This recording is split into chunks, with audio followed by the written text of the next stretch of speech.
1978. The 1978 Argentina Cup was talked about more off the pitch than on it. The military junta was trying to hide its oppression behind the World Cup. Argentina's 6-0 victory over Peru in the final group stage went down as one of the most controversial results in Cup history.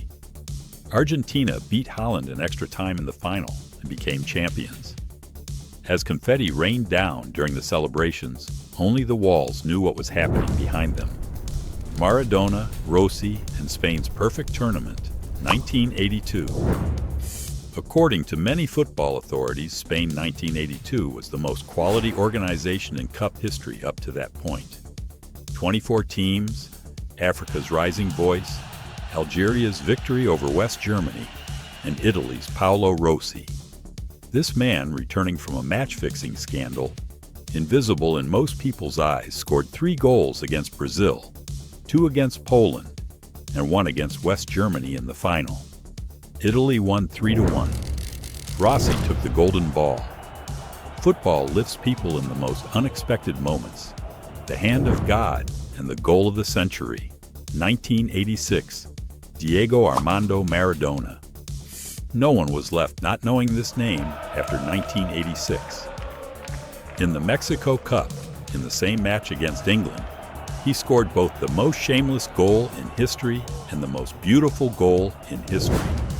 In the first, his hand did the talking. In the second, his legs.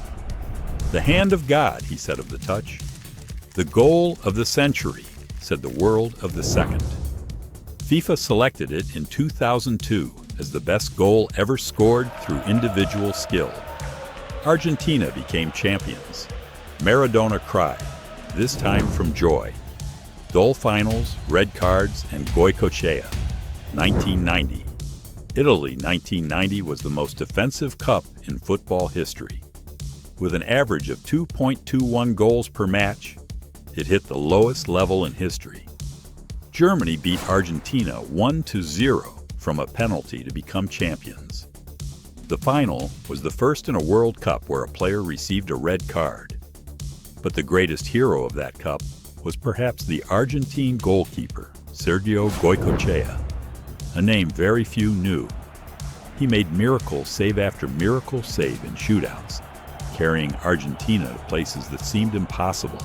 Roberto Baggio's tears, 1994. The 1994 USA Cup delivered a final that even people who had never loved football could not look away from. Italy versus Brazil. Normal time, 0-0. Extra time, 0-0. Penalties. And then it was Roberto Baggio's turn. The star of the tournament, the man who had carried Italy on his back. He struck. The ball sailed over the crossbar. Brazil became champions for the 4th time. Baggio fell to his knees, bowed his head. That image was frozen and became one of the most iconic photographs in football history. That penalty never leaves my mind, he said years later. It never left any of ours either. Zidane's red card and Ronaldo's mysterious night, 1998 and 2002. In France, 1998, the host nation became champions for the first time. Brazil was shaken by a mysterious night before the final. Ronaldo was not in the first announced lineup, then was added back. But on the pitch, he was no more than a shadow. France won 3-0. The questions about that night remain unanswered.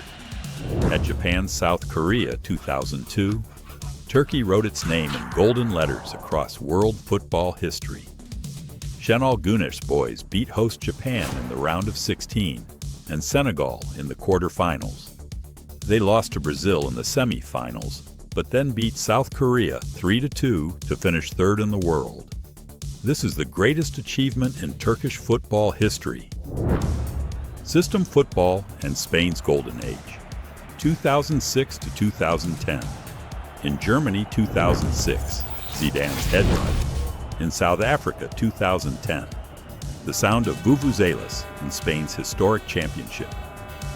Spain beat Holland with Andres Iniesta's goal in the 116th minute, lifting the World Cup for the first time.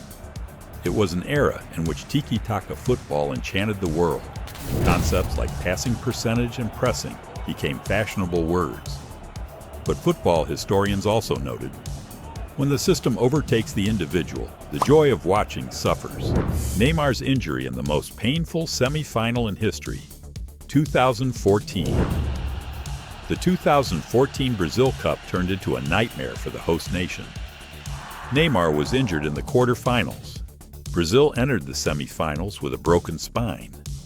The match against Germany went down in history, 7-1. 5 goals in the first 30 minutes. The spectators at the Maracanã were in tears, this time the tears of 2014, not 1950.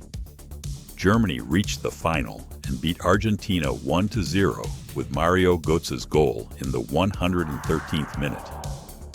For the first time, a European team had won the World Cup on the American continent. From Russia to Qatar. Football's new addresses. Russia 2018 ended with France's second championship. Les Bleus beat Croatia 4-2 and returned to the summit after 20 years. And then came Qatar, 2022. FIFA held a tournament in an Arab country for the first time. Debates, criticism, and organization shifted into the winter months. But on the pitch, miracles happened again. Argentina finally united Lionel Messi with a world championship. Beyond numbers and politics, football was reborn every single time. And the journey continues. The FIFA World Cup today is not just a football tournament. Billions of dollars in broadcast revenue, global brand sponsorships, a colossal organization that shapes the national identities of nations. From a modest tournament with 13 teams in 1930, it has grown into a mega event where 48 teams will compete in 2026. But one thing never changes. 2 teams on a pitch, a ball being struck, and that breathless moment of anticipation in the stands. Jules Rimet dreamed for that moment. Pelé cried for that moment. Baggio fell to his knees for that moment. Maradona ran for that moment. And we sit in front of our screens for hours for that moment. The World Cup, from yesterday to today. The greatest show of all time. And the show goes on.